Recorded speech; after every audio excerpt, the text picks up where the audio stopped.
Okay, today I'm gonna do something different and you can't let me get distracted. Don't get distracted, don't get distracted. I'm gonna rip out my rotting front porch. Would you watch a luthier fix a front porch? What if said luthier can't help but make that porch into a guitar?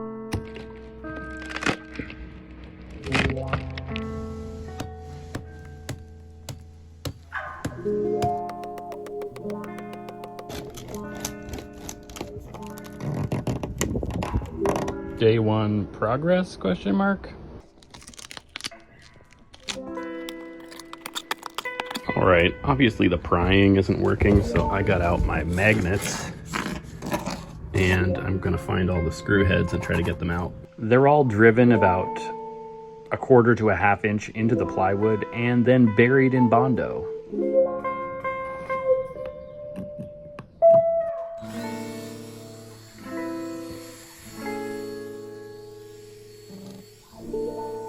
Super fun.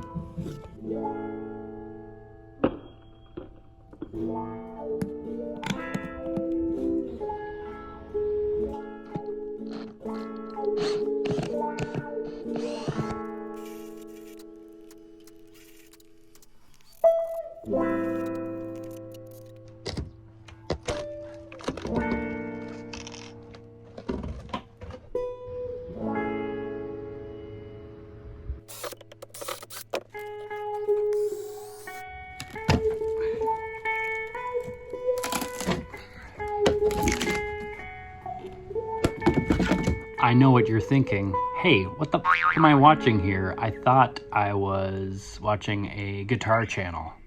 Well, be patient. We'll get there, I promise.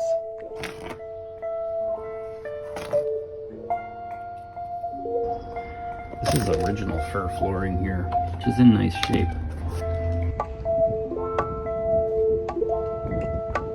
Don't get distracted, don't get distracted. Don't get distracted, don't get distracted.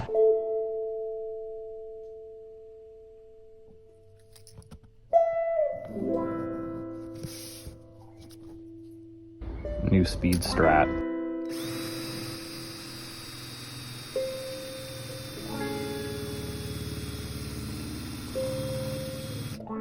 Nice.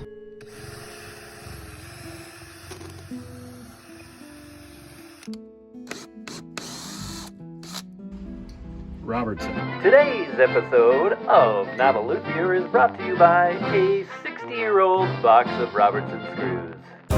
Robertson screws are the best motherfucking screws.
Dang, some of this is perfectly quarter sawn.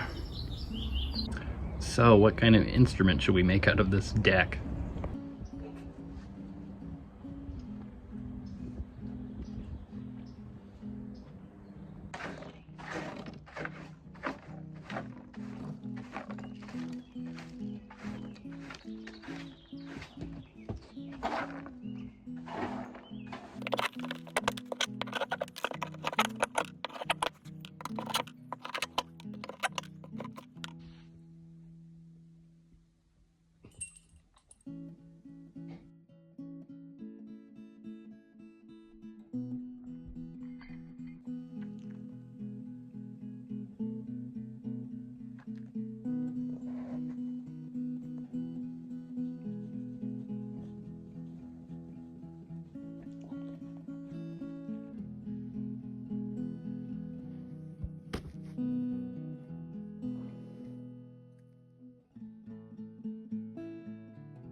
Did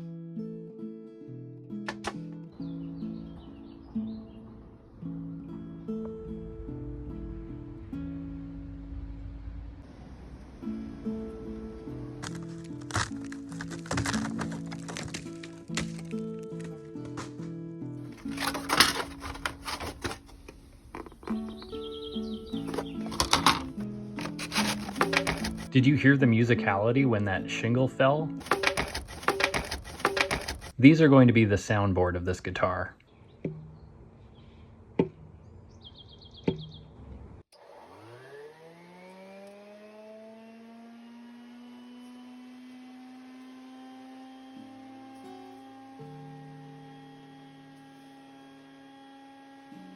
Okay, I jointed the shingle scraps, and now I need to find my long clamps to clamp them up. Oh, they're right in front of my face. Okay, depending on how much usable surface area I get on the soundboard will determine the size of my overall design, and thus the scale length, and thus the neck size. I haven't done the math to figure out how long the walls and roof should be, but for the time being, I'm just going to cut clear sections of the flooring and see what I have to work with.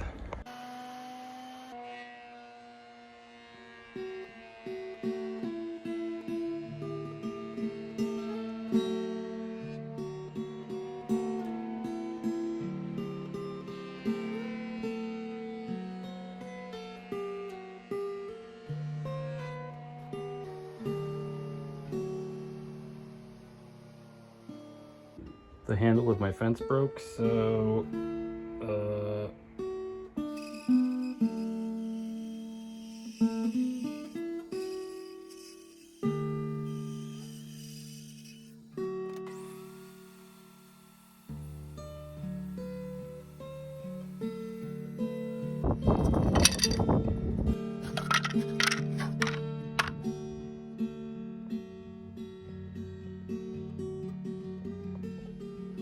do you X-brace a house or do you ladder brace a house?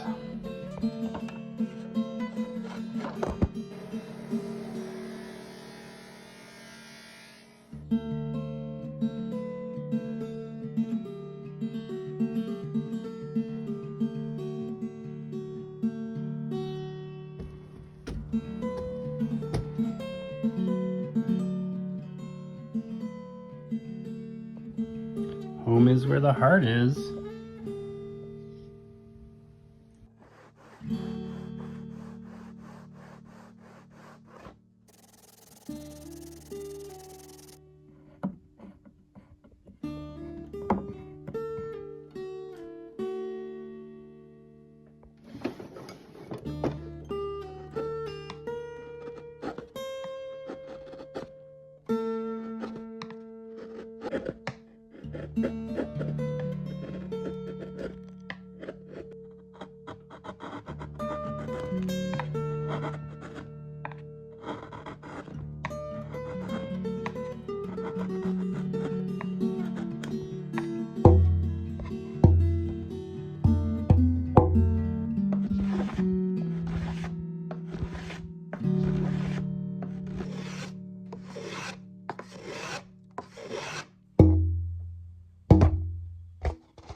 Neck block.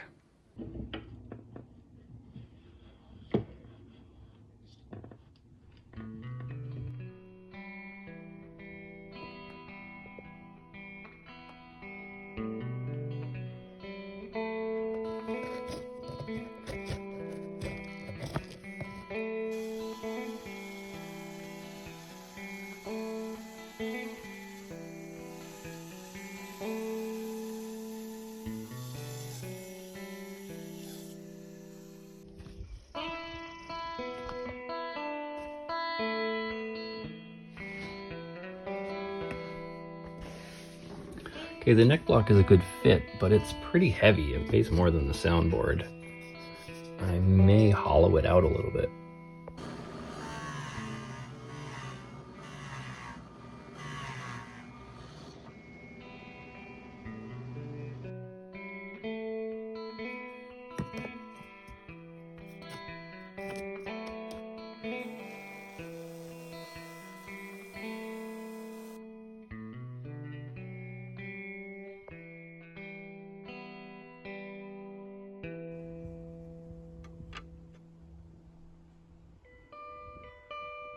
Here's the cross section of that quarter sawn fur. This piece has a back bow, so we're going to use that to our advantage. And we're going to have this as the top of the neck.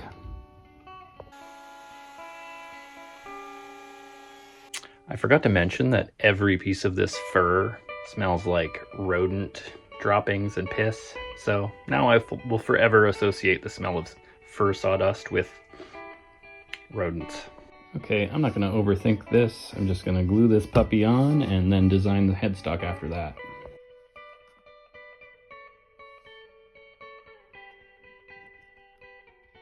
Why no truss rod, you ask? It's my hot body, I'll do what I want.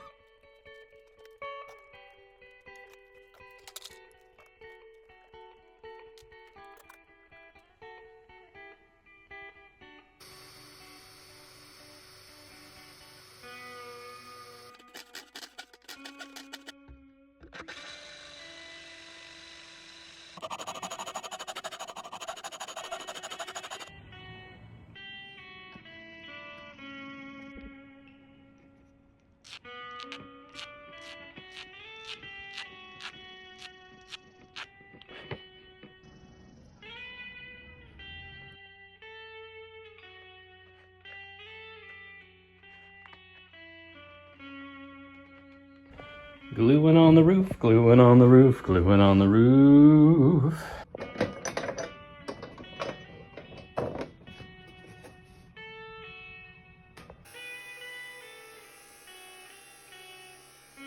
Okay, I'm gonna rough cut the back now. Last night an angel in heaven put a 15-foot radius on these back braces. I think I'll brace the back exactly the same as the front.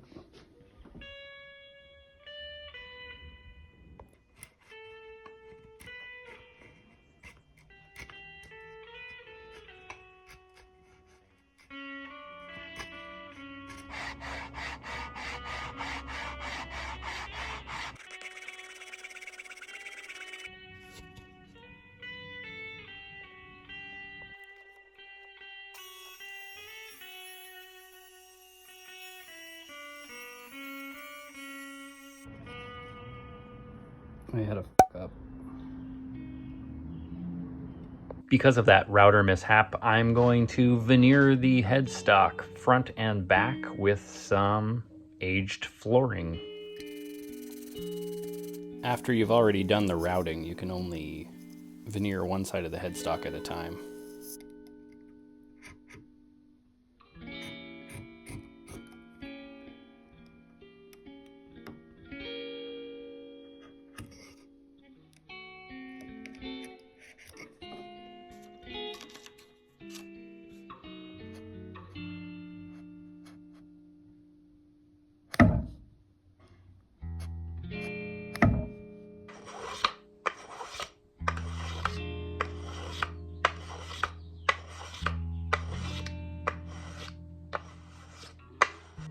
I've never tried to carve smoke before.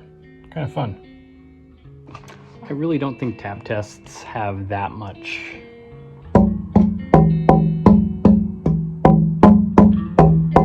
meaning. I mean, obviously you can tell it's musical, but once it's all glued together with the back and all the lining, etc., that will change quite a bit.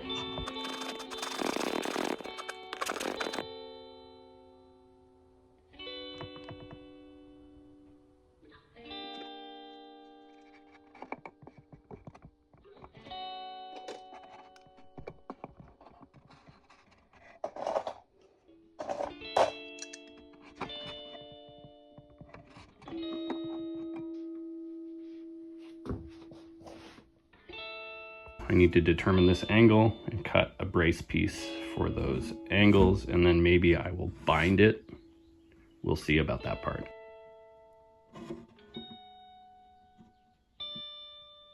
So we're looking at 143 degrees or 37 degrees, depending on how you look at it.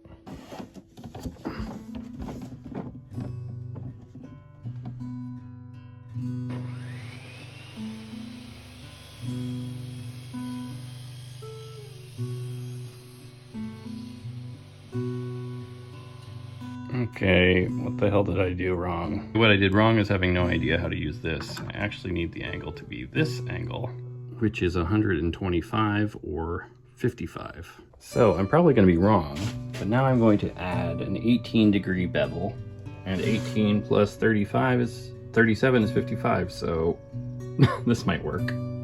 Now 190-degree cut, and we'll have our little guy.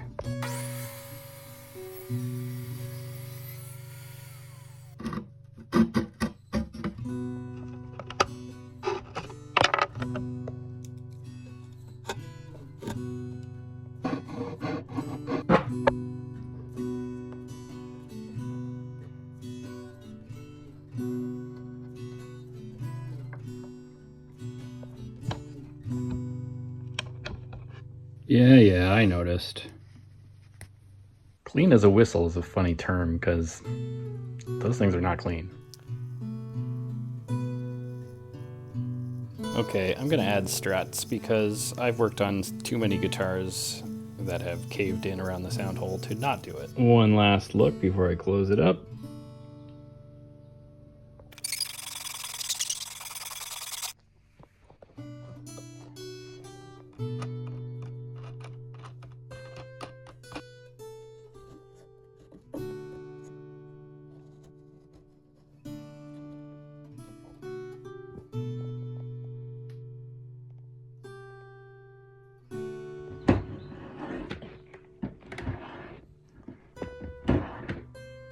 The winter versus summer growth lines are so vastly different in their density that using the spoke shave just didn't work very well. And so I'm going to use more abrasive tools like a rasp.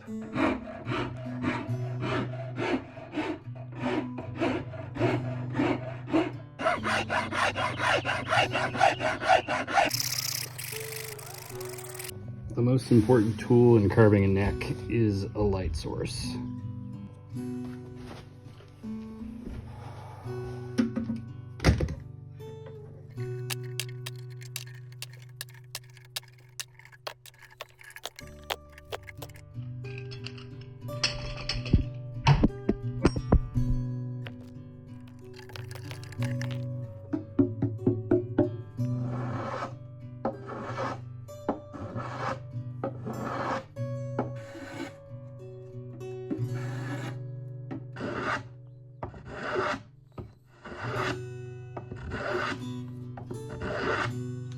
Okay, now I'm going to bind the whole thing. Starting with a test cut on scraps first, of course.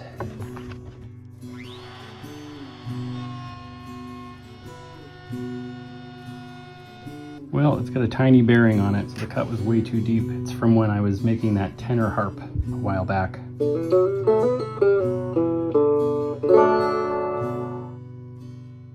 That's more like it.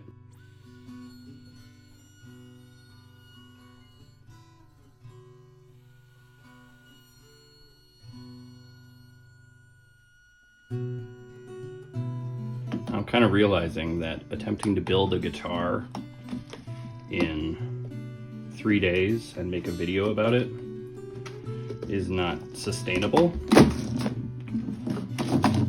My tools are still taking up my living room from the deck project, and my house is a mess. So I'm going to reevaluate prioritizing making a weekly video, and I'm still going to try and do it, but I'm going to allow myself to miss a release every now and again so that I can be sane. And so this guitar is great, but the detail work at the miter here is lacking, and that's the kind of thing I don't want to let slide just to get a video out. Unlike a Not a Luthier video, Robertson screw comes out when you want it to.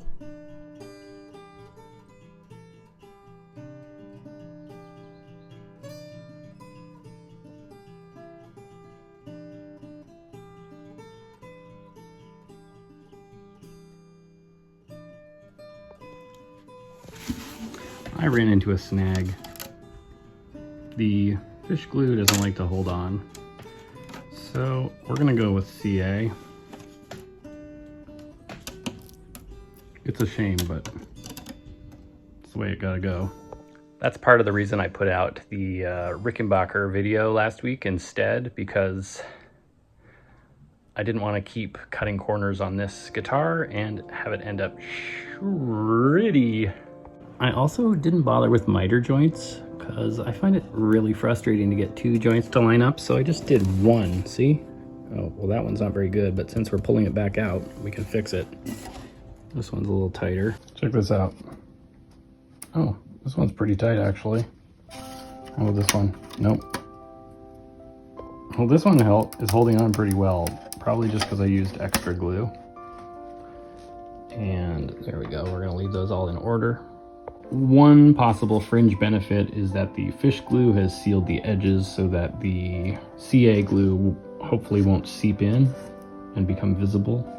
I did use CA on this one, but I lined it with shellac first.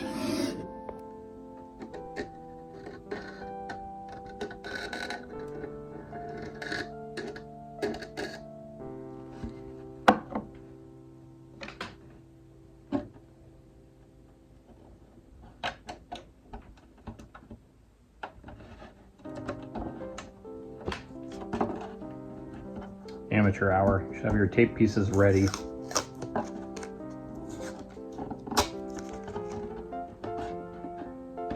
Ahead of time.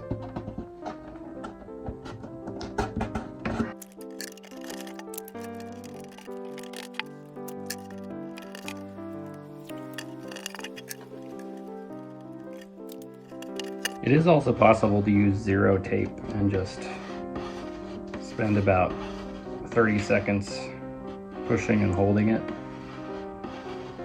And that's about it. It should work. The back is bound again. I guess I'll get back to work on the neck. I do still have to design a bridge and a door, aka a tailpiece. And then I need to echo the door on this little tiny house as well. Lots to do still. No wonder I put this off for a week. Here's how the neck carve is looking, by the way. Hi, Buggy. There is one flat spot on the very top, so it's gonna be like a thin and fast neck, kind of very modern, like a Telecaster or whatever.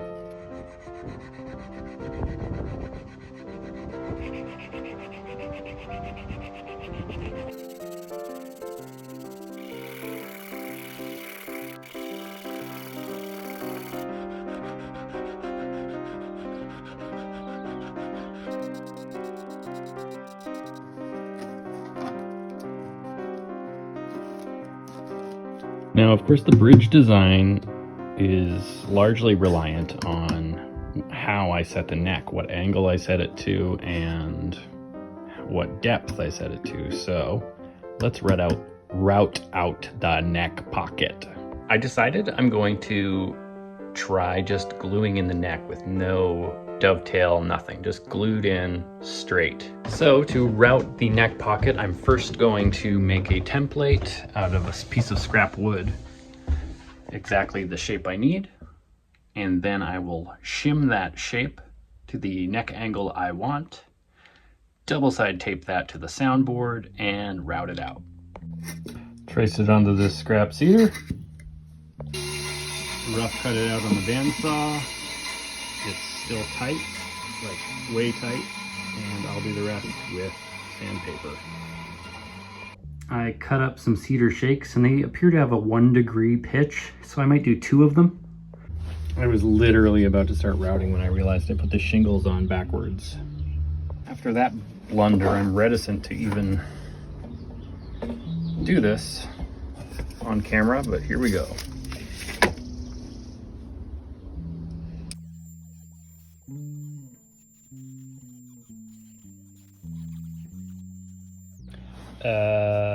I am regretting my decision to do a straight glue up. I also screwed up this piece of binding with the router, so I have to redo that.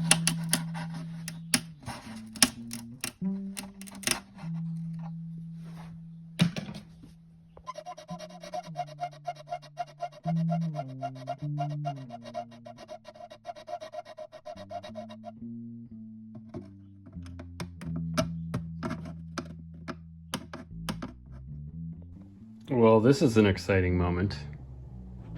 The exciting moment when I realize that it's going to be as uncomfortable to play as it looks. But what's most important is that it stands on its own.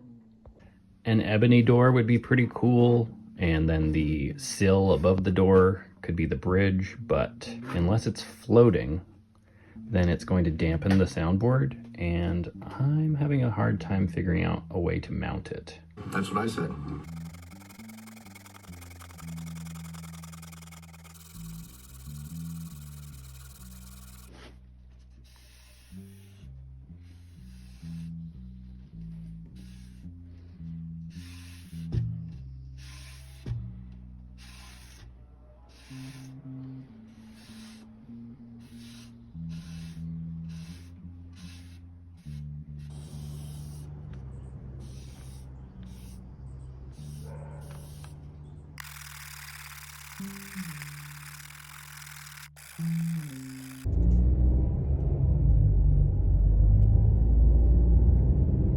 I'm sanding 120, 220, then 400.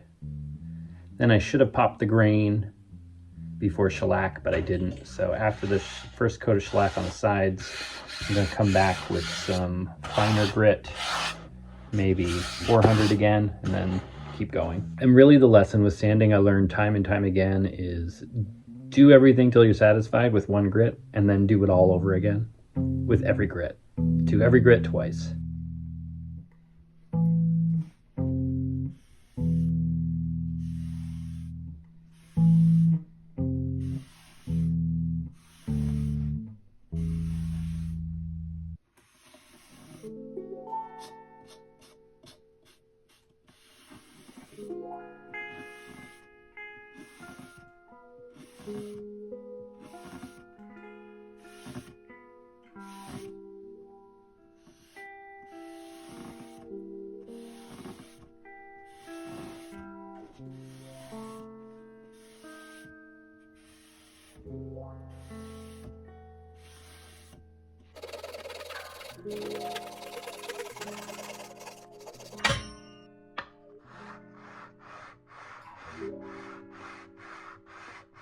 I think I will put a little piece of wood at the end of the neck block just to extend it the full length of the neck. Something like this.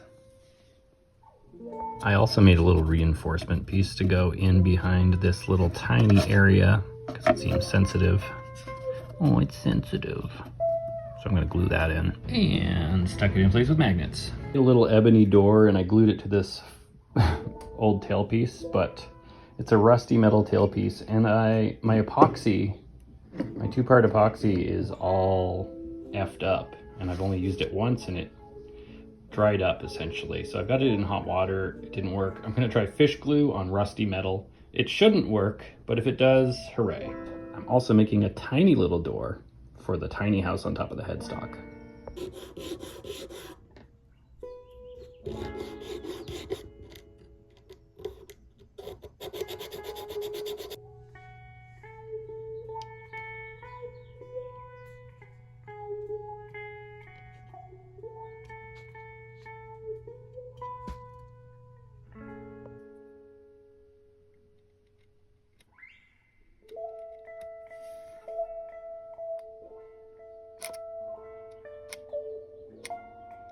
Time for our Spice Girls moment. The neck shall now go in. Should I have used hide glue? Absolutely. Again, this was just a decision based on impatience. I did not expect I was going to glue this in right now, so I did not have the hot hide glue ready, and so I just did it. I'm gonna trim down this nut a little bit.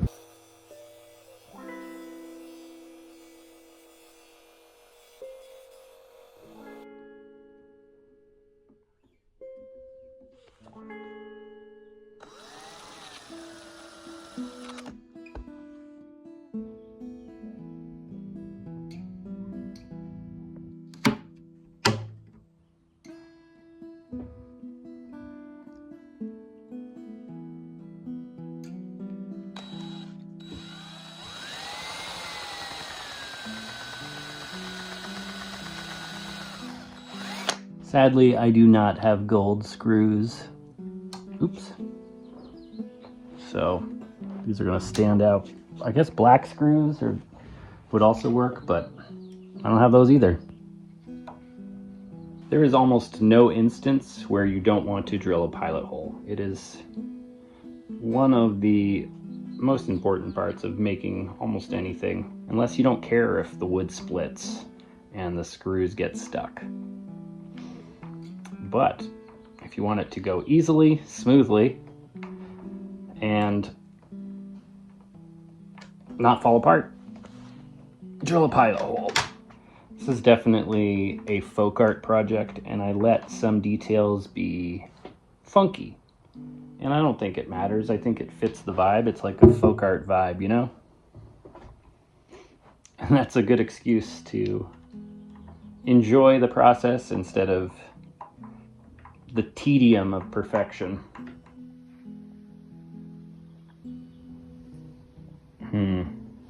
Finding this little folk art house could use a little paint or something. I'm thinking my chances of the fish glue sticking ebony to rusty steel pretty low. So let's find out. Here's how the door tailpiece is going. When I put any tension on this, it didn't flex in a straight line, of course. It flexed in a bow, which of course pulled this free. I put 2 strings on the guitar, found a rough bridge height, intonation point, and laid out the 2 E strings, and now I will use my lazy man string space rule. Just takes out the guesswork. You can just measure this stuff too, but this makes it so you can just mark it, dude. Mark it 0! Okay, a little bit of a spoiler, but this is a bridge with cork and paper in between on a paintbrush and some plywood. So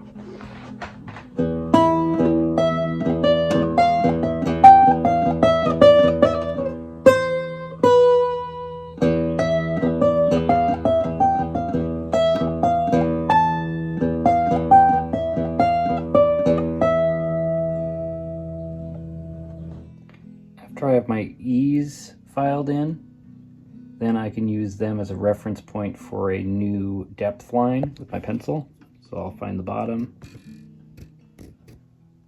Okay, I made this kind of trashy Brazilian rosewood bridge with fret wire. And I'm gonna tune up the guitar just to see where we're gonna land once full tension's on. The neck joint has now been cured for almost a day. I think we're good. The action is too low and the intonation needs work. So down here, I'm getting a lot of fretting out.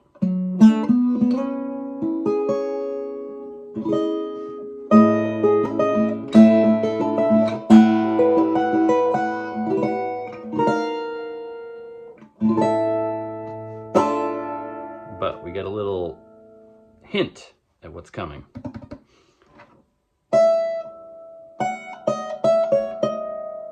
There's lots of overtones coming through, which is interesting. Maybe it's the bouncing around of the sounds inside the rectangle. Rectangle, that's how you say it. It also needs a fret level because the 5th fret is particularly troublesome.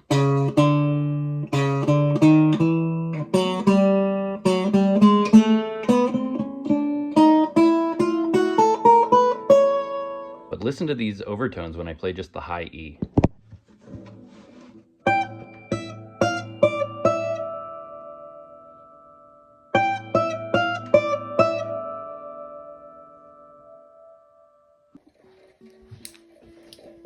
I had this fantasy that I wouldn't have to do fret work. I knew my head was in the clouds.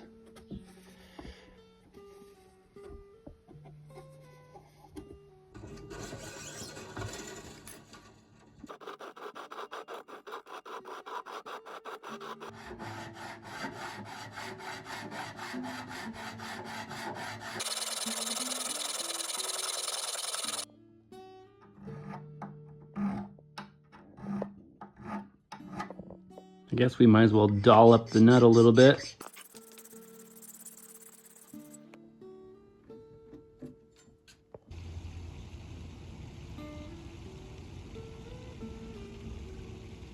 All right, it's friggin' Monday morning. Let's make a real bridge and get this video done. Hey? Okay, so essentially I'm just sliding this back and forth until I find the exact right intonation point. Then I measure from there to the tailpiece, and I'm getting 19 millimeters for this one. And I will write down each of the measurements and then make an intonated bridge based on that. And so this will be 19, this one might be 17 or 18, etc. This will probably be up here again. And then we will know where they all are in relation to one another. And because it's a floating bridge, that's all that really matters. I'm just gonna repurpose this old base because it's got a very architectural look to it, and I'll make a new bridge top for it with the proper intonation and radius. It's a 12-inch radius on that fretboard. First we need to flatten it. All right, I marked off my 12-inch radius here, secondary line just for reference. And now we're just gonna sand this down to a 12-inch radius, and then we will put in our saddle intonation.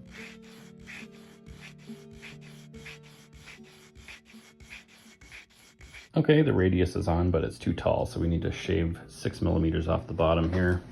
Should we do it with a handsaw or handsaw schmansaw?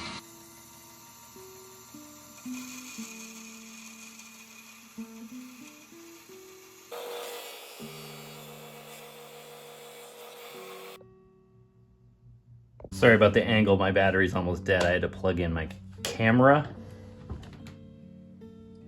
But now I'm gonna drill the post holes in the bridge. And then I drilled all the way through like a jackass. Now obviously I'm gonna remake this. I'm not gonna just plug it, right?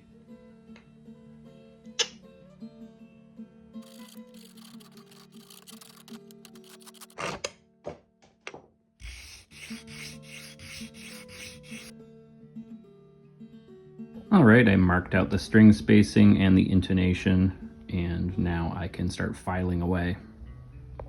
I started by just slotting them to the height they need to go to, and then I will file away this edge and round over the back because I chipped it out and because it will be more comfortable.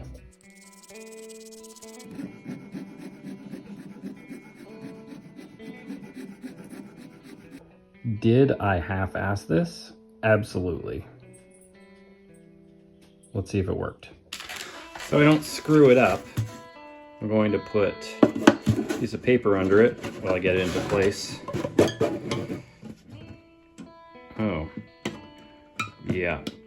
The bridge is going to need a little modification, it looks like, because the saddles need to go a little deeper on the bass strings.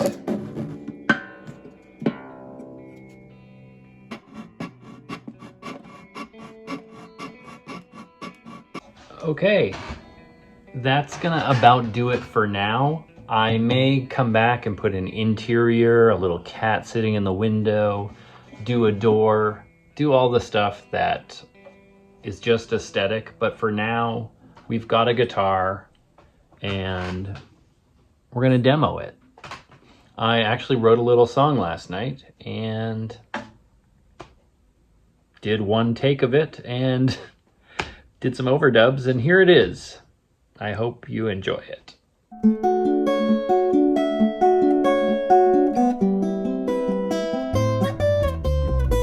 one that you want doesn't want to be found. They're not going out, and you're not coming around. The way you will meet her is never you see, forever and ever, alone you will be.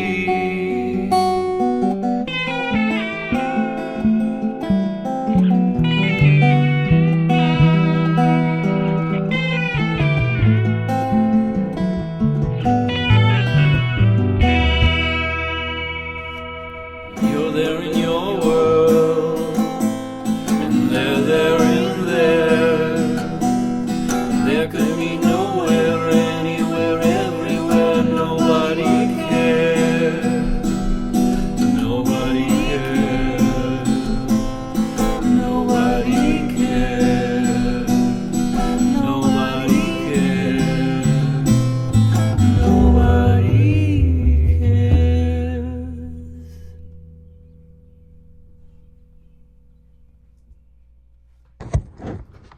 Now, of course, we come full circle back to the porch it all began with.